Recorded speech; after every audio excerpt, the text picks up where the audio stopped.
But మనకన్నా ఒక కుక్క బాగా స్మెల్ చూడగలదు, భూకంపాన్ని మనకంటే ముందుగా పసిగట్టగలదు.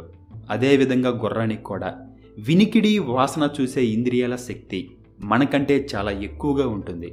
గుర్రం ఒక సింహాన్ని 1 మైల్ దూరంలో ఉండి కూడా పసిగట్టగలదు, బట్ మనకంత సీన్ లేదు. సో అందుకే పాయింట్ ఏంటంటే, మనిషి ఒక రకమైన సమతూకంలో బ్రతుకుతున్నాడు. మానవుల ఇంద్రియాలన్నీ ఒక ప్రత్యేకమైన పరిధిలోనే పనిచేస్తాయి. మన ఇంద్రియాలకు ఒక లిమిట్ అంటూ ఉంది, బట్ మనిషి బ్రెయిన్కి మాత్రం లేదు. మన ఇంద్రియాల లిమిట్ని, మనిషి బ్రెయిన్ పవర్ని గుర్తించిన ఫ్రాంక్ బ్రౌన్ స్పేస్లోకి మనిషికి బదులు బంగాళదుంపని పంపాడు. అలాగే మన తొలి సోదరుడు భూకంపాన్ని గుర్తించడానికి జంతువుల్ని మచ్చిక చేసుకున్నాడు.